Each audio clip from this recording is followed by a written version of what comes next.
बोल सकते हैं आप लोग माइक अनम्यूट करके। मेरी आवाज आ रही है आप लोगों को? यस मैम, आवाज तो आ रही है। अच्छा, कहाँ है बाकी लोग? आप लोगों के दोस्त लोग किधर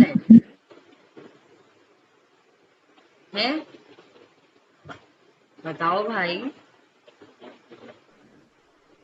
मैम आज वो फर्स्ट नहीं थी ना, तो हो सकता है सब रिलैक्स हो गए होंगे, सेकंड भी क्लास नहीं होंगी। अच्छा ठीक है, चलिए कोई बात नहीं, हम पढ़ते हैं।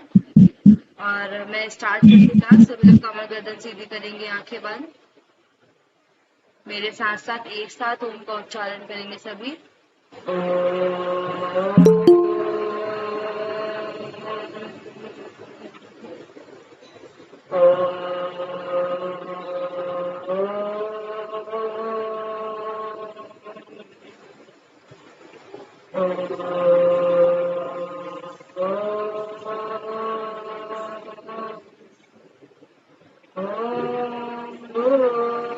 भूर्भुवस्सुः तत्सवितुर्वरेण्यम् भर्गो देवस्य धीमहि धियो यो नः प्रचोदयात्। Wrap your palm. Put your palm on your eyes. Now open your eyes. चलिए, तो आज की क्लास हम स्टार्ट करते हैं। इसके पहले क्वेश्चन आंसर सेशन थोड़ा सा, ठीक है? कल क्या पढ़ा था हमने? क्या पढ़ा था कल? Level of teaching. Level of teaching पढ़ी थी। क्या क्या है लेवल भाई? 3 लेवल्स होंगे memory ma'am. Level, understanding, memory reflective level, level. Memory level, understanding level और रिफ्लेक्टिव लेवल। ठीक है, अभी आप लोग कौन से लेवल में हैं? अंडरस्टैंडिंग। अंडरस्टैंडिंग लेवल पे। तो अंडरस्टैंड हो रही सारी चीजें? Yes ma'am. ठीक है, मुझे बताइए अंडरस्टैंडिंग लेवल को किन्होंने दिया था? इनके मेन प्रोपोनेंट कौन है? Morrison. Morrison ma'am. Morrison. Morrison ma'am. Okay, very good. और रिफ्लेक्टिव लेवल किन्होंने दिया है? हंट। हंट। हंट ने हंट। दिया है। मेमोरी लेवल किन्होंने दिया है? हर्बर्ट। हार्वर्ड ने दिया है। ठीक है, चलिए तो बहुत अच्छा। आप लोग शायद पढ़ रहे होंगे अच्छे तरीके से। मुझे बताइए थोड़ा सा अंडरस्टैंडिंग लेवल के बारे में। सलोनी अहिरवार जी, आप नई आई हैं क्या? यस मैम, कल अटेंड नहीं किया था। अच्छा, सुषमा गौर जी बताइए अंडरस्टैंडिंग लेवल क्या होता है? मैम अंडरस्टैंडिंग लेवल में हम किसी भी चीज को ऐसे रटते नहीं है, याद नहीं करते, उसको हम समझते हैं। कुछ भी हमें कोई बताता है तो हम किस लैंग्वेज को यूज नहीं करते हैं, हम उसको समझते हैं और फिर उसको अपनी लैंग्वेज में भी हम एक्सप्लेन कर सकते हैं। ठीक है, फॉर मेमोरी लेवल एग्जाम्पल क्या मैम, होता है? मैम मेमोरी में हम याद करते हैं, किसी भी चीज को रट भी सकते हैं, याद करते हैं प्रॉपर तरीके से। इसमें हम देखते ही रिस्पॉन्स करते हैं, स्टिमुल और रिस्पॉन्स साथ साथ होता है। कोई भी चीज को हमने देखा और मतलब जो भी हमारी सारी चीजें हमारी सबकॉन्शियस माइंड में इकट्ठी हो जाती हैं, और फिर हम कभी भी किसी चीज को देखते हैं तो हम एकदम से रिस्पॉन्स करते हैं, क्योंकि हम उसको रटते हैं, याद करते हैं अच्छे तरीके से। Very good. ठीक है, आप मेमोरी लेवल को इवोल्यूशन करने के लिए हम क्या क्या टेक्निक्स यूज करते हैं बताइए? ओरली लेवल पे ओरल रिटर्न। Very good. ठीक है, मुझे बताइए मेमोरी प्लस इंसाइट किसे बोला जाता है? कौन से लेवल को मेमोरी प्लस इंसाइट बोला जाता है? मैम अंडरस्टैंडिंग लेवल को। अंडरस्टैंडिंग लेवल को। ठीक है, वेरी गुड। ठीक है, चलिए तो इतना आप लोगों ने कल पढ़ा था, हम आगे पढ़ेंगे। और बाकी लोग नहीं आए आज भाई, क्या बात है, पहली क्लास नहीं उससे नहीं आए होंगे। कोई बात नहीं, जितने भी बच्चे उनको सेम लेवल पे जितना ही पढ़ाया जाएगा। ठीक है, मैं स्क्रीन प्रेजेंट करती हूँ, मुझे बताइएगा हो रही है।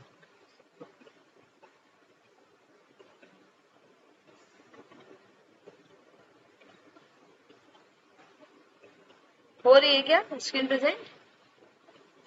Yes ma'am. Yes ma'am. ठीक है, हम बात करते हैं आज इफेक्टिव टीचिंग प्रैक्टिसेस क्या क्या होती हैं, कैसे हमें टीचिंग को करना चाहिए, इसी को ही हम मैक्सिज्म ऑफ टीचिंग भी कहते हैं।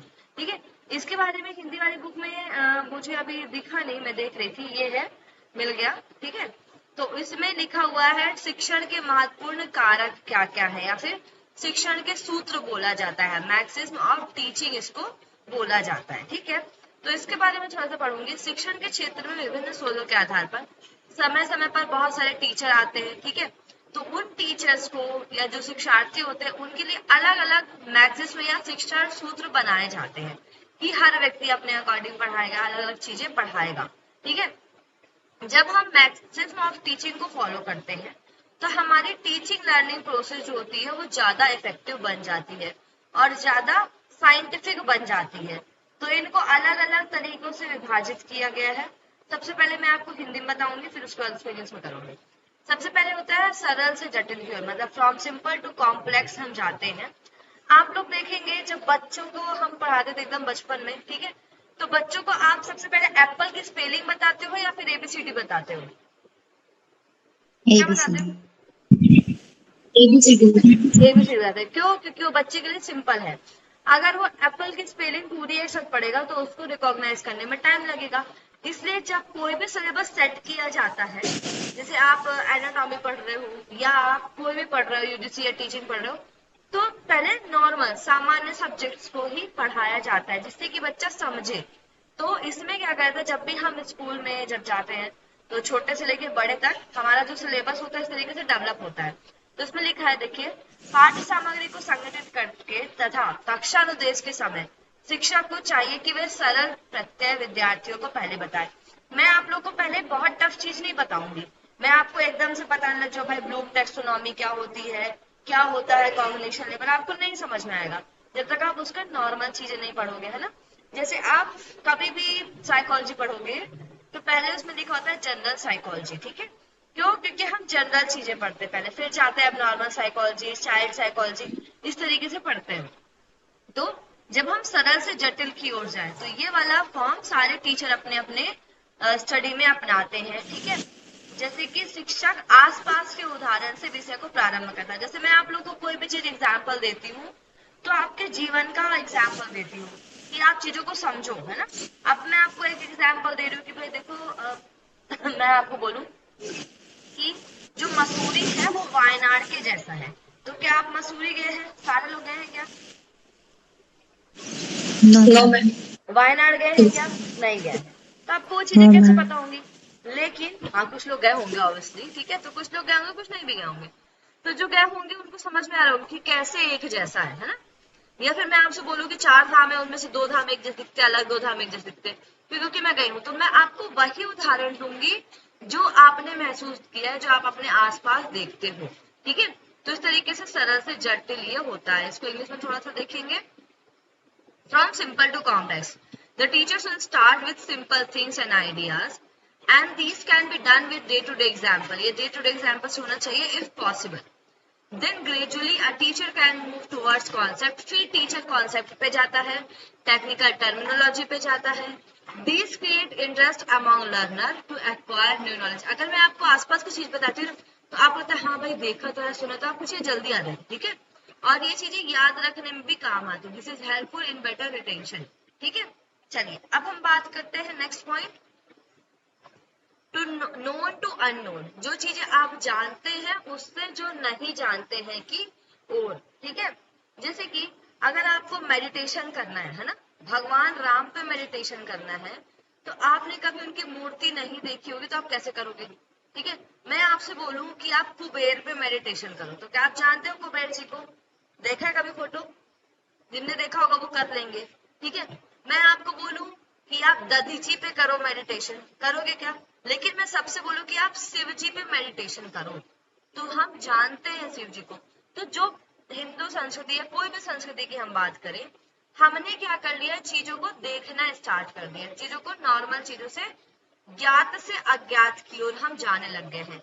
मेडिटेशन वैसा ही होता है, पहले हम बाहरी चीजों पे मेडिटेशन करते हैं, फिर अंदर की ओर जाते हैं। वैसे ही छात्रों को जो चीजें पहले से जानते हैं वो, जैसे कि एप्पल की स्पेलिंग पहले से जानते हैं और एप्पल दिखता कैसे है वो मैंने दिखा दिया। ठीक है, तो छात्रों को पहले वो बातें बतानी चाहिए जिनका उनको पहले से ज्ञान हो, इसके आधार पर वो नया संबंध बना सकते हैं।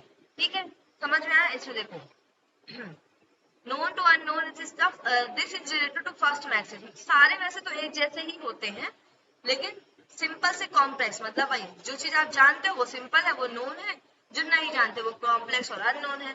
जब आप कुछ चीजों को जानते हो और मैं आपको उसका उदाहरण दूंगी, तो आप जो चीज नहीं जानते हो उससे अगर आप सोचोगे तो आप उसको लिंक कर पाओगे। जैसे कि मैंने बोल दिया ये गाय नील गाय की तरह है, तो नील गाय मतलब नीले कलर की होगी, तो उस गाय से आप कंपैरिजन कर सकते हैं। ठीक है, अब आता है from seen to unseen. Seen to unseen में भैया मूर्त से अमूर्त की ओर। जैसे मैंने आपको बताया कि मैं आपसे कभी भी कोई चीज का बोलूं मेडिटेशन करने को, आप नहीं कर पाओगे। ठीक है, मैं आपसे बोलूं कि आप कैलाश का मेडिटेशन करो, कैलाश को देखो, आप कैलाश पर्वत में कभी गए नहीं हो, ठीक है, आपने फोटो नहीं देखी उसके, आप कैसे मेडिटेशन करोगे उससे? लेकिन जब हम गणेश जी, लक्ष्मण जी, कोई भी जी मतलब जो भी भगवान है, उन सबकी मूर्ति देख लेते हैं। मूर्त से मतलब कि हमें कभी भी कोई मेडिटेशन करना हो तो पहले हम मूर्ति पे जाते हैं, फिर हम अमूर्त की ओर जाते हैं। तो कंक्रीट टू एब्स्ट्रैक्ट की ओर जाना, जो चीजें हमें पता है उसको पहले देखना, फिर अमूर्त की ओर जाना चाहिए। और ये क्वेश्चन आपको पूछा गया है। ठीक है, ऐसे कि मैक्सिज्म में कौन कौन से मैक्सिज्म होते हैं, जैसे मैं आपको बोल दूं सरल से जटिल की ओर जाना, ज्ञात से अज्ञात की ओर जाना, अमूर्त से मूर्त की ओर जाना, इनमें से कौन सा सही है, सॉरी कौन सा गलत है? बताओ कौन सा गलत है, जल्दी बोलो। अमूर्त से मूर्त की ओर ठीक जाना। है, समझ गए? तो ऐसे ही क्वेश्चन आएंगे आपके, आ चुके हैं पहले भी। ठीक है, तो ये आपको याद रखना चाहिए। चलिए, नेक्स्ट है आपका अनिश्चित से निश्चित की ओर। ठीक है, अनिश्चित मतलब इनडेफिनिट टू डेफिनिट। शिक्षण के प्रारंभ में छात्रों के विचारों में अस्पष्टता होती है। जब हम कोई भी चीज स्टार्ट करते हैं पढ़ना, जैसे आप योग कभी नहीं पढ़े होगे, 12 तक तो हम क्या लेते हैं, फिजिक्स लेते हैं, केमिस्ट्री लेते हैं, बायोलॉजी लेते हैं, तो हमें योग के बारे में नहीं पता होता है ना, हम अनिश्चित रहते हैं। लेकिन हम जैसे ही योग फर्स्ट ईयर में आते हैं बीएससी में, हम थोड़ा पतंजलि के बारे में जानते हैं, हठ योग के बारे में जानते हैं, हमें पहले फ्यूचर नहीं क्लियर होता हम क्या करेंगे। आप किसी भी प्रोफेशन में जाओ, आपको फ्यूचर इतना क्लियर नहीं होता आपको क्या करना है, लेकिन जब हम उसको पढ़ने लग जाते हैं तो हमारे जो विचार या हमारे जो थॉट होते हैं वो धीरे धीरे अस्पष्टता से स्पष्टता या परिपक्वता की ओर जाने लग जाते हैं। शिक्षक का कार्य क्या होता है इसमें कि वो उनकी शंकाओं का निवारण करे। नेक्स्ट होता है विशेष से सामान्य की ओर। कोई भी चीज पर्टिकुलर होती है उससे ही हम जनरल की ओर जाते हैं। जैसे मान लो अगर आपको मैगी बनाना नहीं आता, ठीक है, और मैगी आपके लिए बहुत विशेष चीज है, भाई मुझे मैगी बनाना नहीं आता, लेकिन आपने कभी बना ली तो वो आपके लिए बहुत जनरल हो जाएगा। जैसे जेआरएफ निकालना बहुत टफ लगता है हमको, ठीक है, एक बार जेआरएफ निकल गया तो मुझे तैयारी कुछ नहीं है पढ़ने के लिए, लेकिन जो लोग पढ़ रहे हैं उनको लग रहा भाई भयंकर है पढ़ने के लिए। ठीक है, तो विशेष से सामान्य की ओर, पर्टिकुलर टू जनरल। पहले छात्रों के सामने विशिष्ट उदाहरण प्रस्तुत किए जाते हैं, मतलब एकदम स्पेशल चीज बताई जाती है, फिर उनके उदाहरणों के माध्यम से धीरे धीरे जनरल प्रिंसिपल स्थापित किए जाते हैं। ठीक है, जैसे कि मैथमेटिक्स में हो गया, आपके पास प्रिंसिपल है लेकिन आप उसमें उदाहरण लगा रहे हो, लेकिन आप उदाहरण में कोई प्रिंसिपल लगाओ तो उसको क्या बोलते हैं, विशेष से सामान्य की ओर बोलते हैं। इसी को ही हम जनरली इंडक्टिव रीजनिंग बोलते हैं। इंडक्टिव रीजनिंग में हम क्या करते हैं, पर्टिकुलर टू जनरल की ओर जाते हैं। कोई चीज पर्टिकुलर है, इंडक्टिव मतलब होता है इंक्रीज, इंक्रीज मतलब नंबर में बढ़ना, पर्टिकुलर मतलब कोई स्पेशल चीज, और जनरल मतलब सबके तक पहुंच गई। ठीक है, समझ में आया? तो ये इंडक्टिव बोला जाता है, इसी को हम आगनात्मक तर्क में बोलते हैं। ये मैं आपको रिसर्च में पढ़ाऊंगी बहुत ब्रीफ में, क्योंकि इससे बहुत क्वेश्चन आते हैं। फिर आता है आपका नेक्स्ट मनोवैज्ञानिक से तार्किक की ओर, साइकोलॉजिकल से लॉजिकल की ओर। हम जब भी कोई चीज सोचते हैं तो हमारा दिमाग काम करता है। ठीक है, पहले तो हमारे इमोशन पे काम होता है कि भाई हाँ मंदिर जाना चाहिए इमोशन में, लेकिन मंदिर क्यों जाना चाहिए, फिर हम लॉजिकल चीजों पे जाते हैं। तो पहले में पढ़ाया जाए जो छात्रों की योग्यता और रुचि के अनुकूल है। अब साइकोलॉजिकल मतलब क्या, सबका अलग अलग ब्रेन है, सबकी अपनी अपनी साइकोलॉजी है, सबका अपना अपना अलग तरीके से समझने का तरीका है। तो हर व्यक्ति का, जैसे कोई बच्चा 5th क्लास में है और मैं उसको एनाटॉमी बायोलॉजी पढ़ा तो उसको समझ में नहीं आएगा, उसको मैं 5th क्लास सोशल साइंस पढ़ा सकती हूँ, एनवायरमेंट समझा सकती हूँ। तो पहले उसकी योग्यता देखी जाती है, फिर उसके बाद धीरे धीरे उसको लॉजिकली हम लेकर आते हैं, ठीक है। अब आता है विश्लेषण से संश्लेषण की ओर, ठीक है। विश्लेषण मतलब एनालिसिस टू सिंथेसिस। विश्लेषण दोनों एक दूसरे के जस्ट अपोजिट होते हैं, ठीक है। ये दोनों ही छात्रों को स्पष्ट और निश्चित और सुनिश्चित ज्ञान देने का काम करते हैं। देखो, विश्लेषण क्या करता है, जब एक अच्छा शिक्षक पहले छात्रों को किसी विशेष वस्तु के विभिन्न विभिन्न पहलुओं को बताए। एनालिसिस मतलब क्या होता है, जब हमने कोई बड़ी चीज को तोड़ लिया छोटे छोटे भागों में, उसको हम बोलते हैं एनालिसिस या फिर विश्लेषण, और उन्हीं सभी भागों को फिर से हम एक साथ ले आते हैं, तो उसको हम बोलते हैं सिंथेसिस। कोई आ रहा है क्या ज्वाइनिंग के लिए? एक सेकेंड, ठीक है। उसको हम बोलते हैं सिंथेसिस। समझ में आया एनालिसिस और सिंथेसिस का मतलब? एनालिसिस मतलब छोटे छोटे पार्ट में समझना, और जब चीजें समझ में आ जाए तो एक साथ कर लेना। जैसे कि हम आसन की बात करें तो आप जब योग उपनिषद पढ़ोगे या आप हठ यौगिक ग्रंथ पढ़ोगे तो बहुत सारे आसन है, तो आप क्या करोगे, एक जैसे हठ यौगिक ग्रंथ और उपनिषद के ग्रंथ दोनों को एक साथ करोगे पहले, है ना। जैसे कि आपका योग कुंडलिनी उपनिषद और गोरख संहिता एक जैसा ही है, सेम टू सेम। आप क्या करोगे, पहले दोनों को अलग अलग पढ़ोगे, लेकिन जब दोनों में डिफरेंस समझ में आ जाएगा तो दोनों को कंबाइन करके पढ़ोगे कि भाई ये डिफरेंस है, ये डिफरेंस है। तो आपको समझ में आया होगा एनालिसिस से सिंथेसिस की ओर जाना, पहले चीजों को छोटे छोटे पार्ट में पढ़ना, फिर बड़ा बड़ा करना, ठीक है। फिर आता है पूर्ण से अंश की ओर। अब इसमें क्या होता है, गेस्टाल्टवाद इसको बोला गया है। जैसे कि मैं पहले ये बताऊं बच्चे को कि देखो बेटा वो एक पेड़ है ना। पहले मैंने बताया कि वो एक पेड़ है। अब बच्चे को पेड़ तो पता चलेगा कि वो आम का पेड़ है, वो पीपल का पेड़ है, वो सेब का पेड़ है। अब उसको उस पेड़ के भिन्न भिन्न भागों का अलग अलग बताना है कि अब मैं उसको बताऊंगी कि अच्छा ये पेड़ है, पेड़ में उसके तना होते हैं जो छोटे मोटे होते हैं, फिर शाखाएं होती हैं जो लंबे लंबे भागों में जाती हैं, फिर जो ग्रीन कलर के वो पत्ते होते हैं, और फिर जो है वो फूल होता है। तो इस तरीके से गेस्टाल्टवाद इसको बोला जाता है, जब हम छोटे छोटे पार्ट्स को ना समझ के बड़े पार्ट्स को एक साथ समझ के। जैसे कि मैं आपको पहले पूरे सिलेबस के बारे में बता दूं एक साथ, फिर उसको छोटे छोटे पार्ट में आपको पढ़ाऊं, ठीक है। कहने का भाव यह है कि शिक्षा में पहले विषय वस्तु को पूर्ण रूप से छात्रों के सामने रखा जाता है। जैसे मैंने बताया कि भाई आपके यूजीसी नेट में 20 चैप्टर्स हैं, ठीक है। 20 चैप्टर्स में आपको एक एक चैप्टर्स को ऐसे ऐसे पढ़ना है, तो इससे यह सिद्ध होता है कि क्या क्या चीजें हम समझ पा रहे हैं, ठीक आता है। नेक्स्ट आता है फॉलो द नेचर। छात्रों को उनकी प्रवृत्ति या प्रकृति के अनुसार शिक्षा दी जाती है, ठीक है। जहां तक संभव हो शिक्षा प्राकृतिक वातावरण में होनी चाहिए। प्राकृतिक मतलब अब जैसे जो बच्चे हिंदी वाले हैं हिंदी मीडियम में, मैं उनको हिंदी मीडियम में पढ़ाऊं, इंग्लिश वाले उनको इंग्लिश में पढ़ाऊं, या जो जिस भाषा में पढ़ना चाहते हैं उस भाषा में पढ़ाऊं, तो उनका क्या होगा, प्राकृतिक मीडियम होगा, उसमें वो ज्यादा समझ पाएंगे।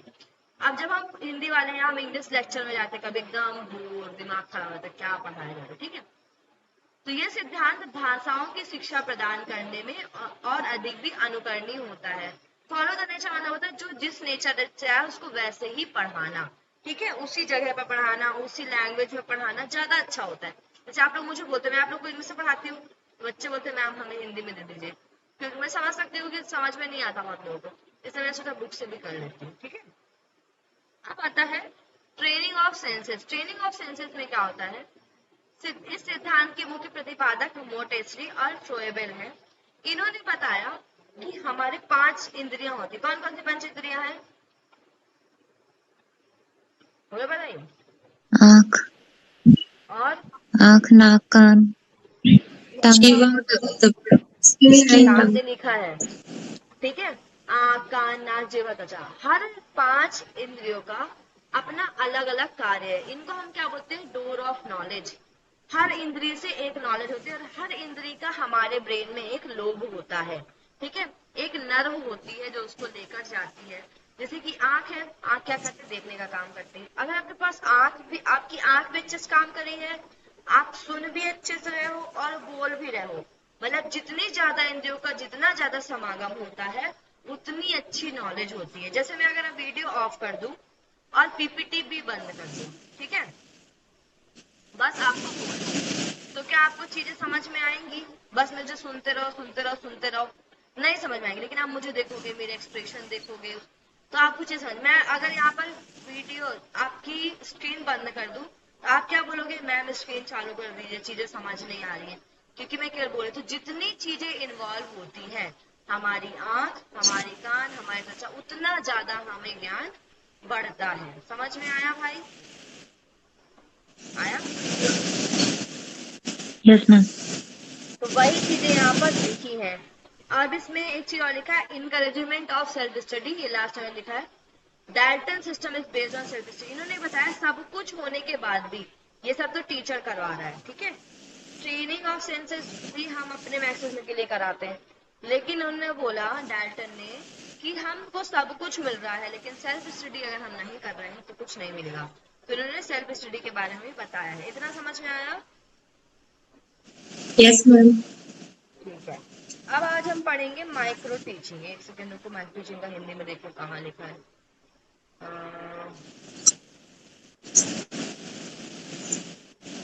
टीचिंग ऊपर है शायद।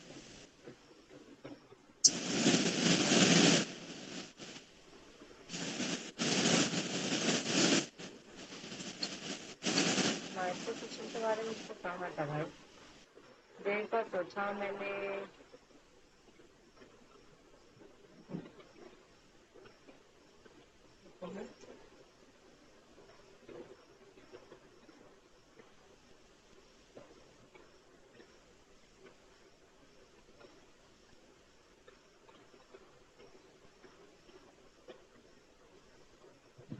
इसमें मुझे अभी दिख नहीं रहा, मैं आपको उसी से पढ़ाती हूँ, ठीक है, इंग्लिश वाले से। समझ में आ जाएगा, बहुत सिंपल है। आप इसमें देख लेना, ठीक है, कहाँ पर है, क्योंकि बुक का प्रीवियस एडिशन है ना, यहाँ पर है नहीं सारी चीजें, तो आपको शायद मिल जाए। चलो,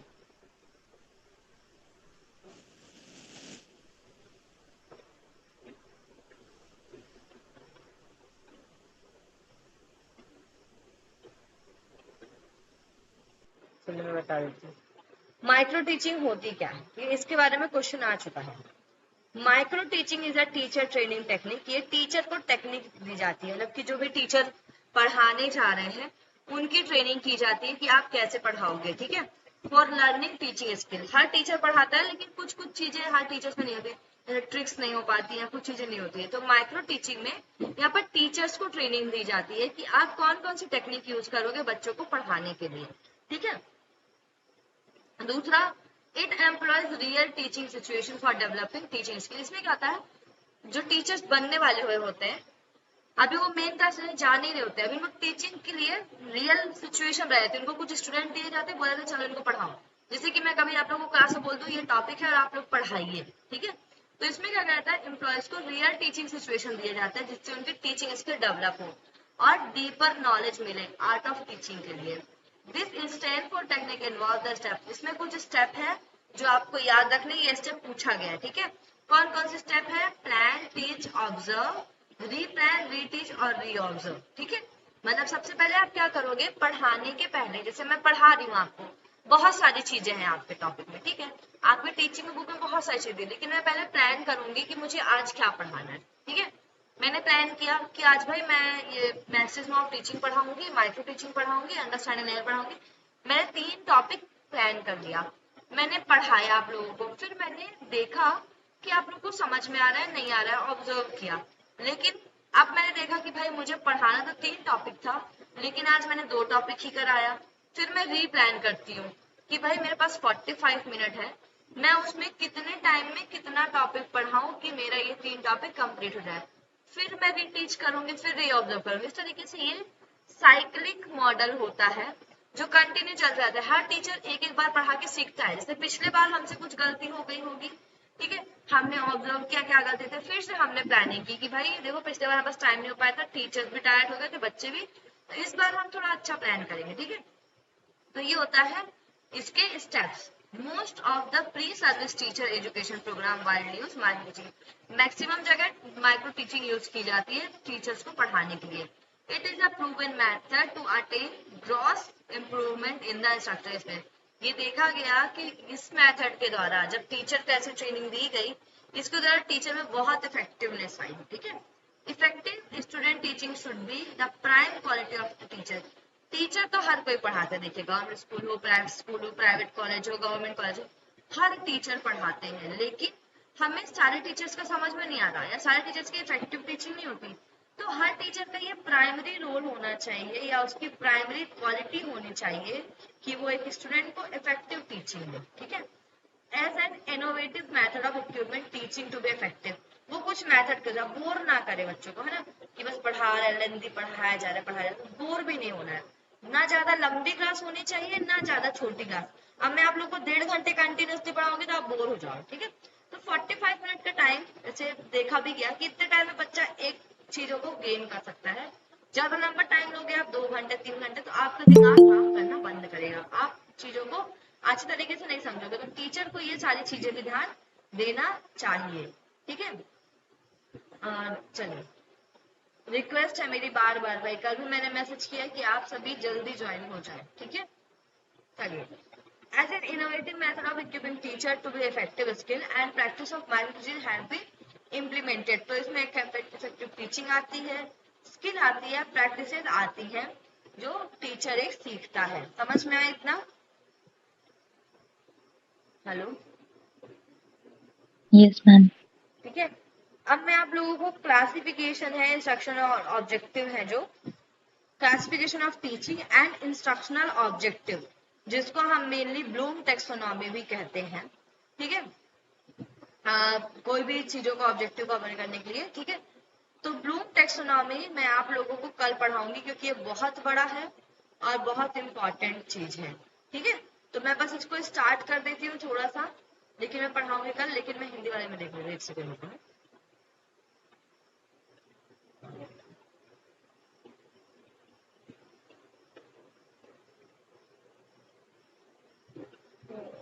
एक सेकेंड। ये जो वेरिएबल वाला चीज है ये मैं आप लोगों को पढ़ाऊंगी उसमें, रिसर्च में।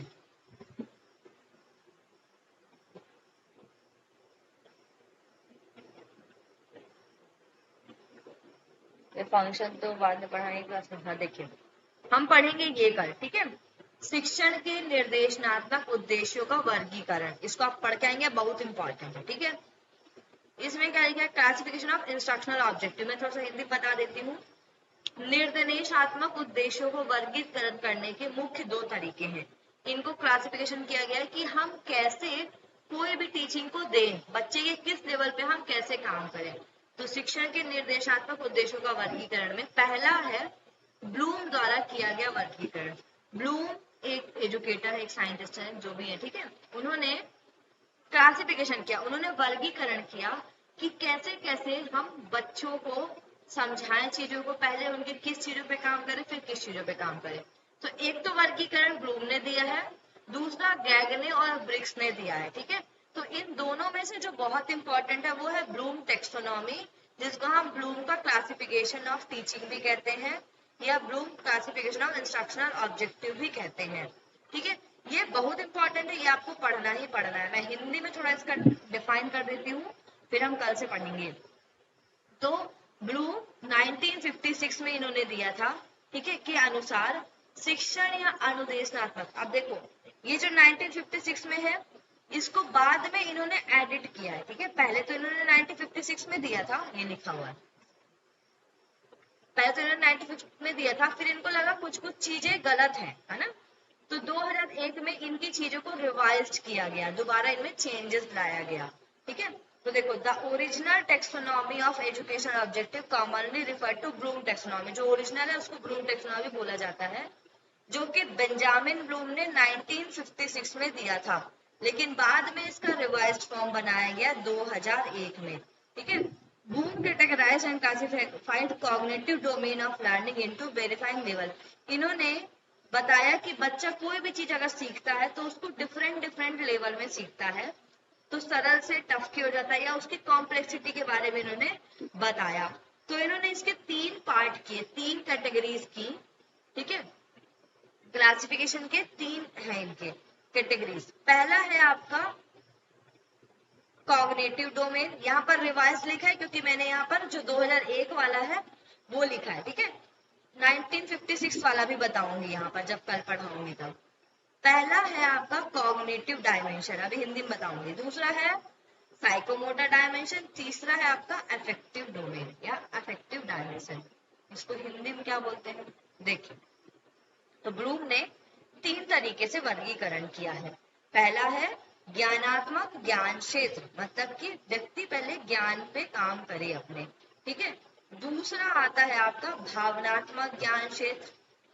तीसरा आता है मनोसंचालित ज्ञान क्षेत्र, मतलब कि कॉग्निटिव डोमेन, अफेक्टिव डोमेन और साइकोमोटर डोमेन। इस तरीके से 3 डोमेन आपके दिए हुए हैं। तो मैं आपको दोनों समझाऊंगी कल, मतलब आपको इनका इफेक्टिव डोमेन भी बताऊंगी, सॉरी 1956 वाला ही बताऊंगी और 2001 वाला भी बताऊंगी। तो आपका कल ये भी कंप्लीट हो जाएगा और गैगने और बिक्स का भी कल बताऊंगी, ठीक है। इतना समझ में आया भाई? Yes, ma'am. तो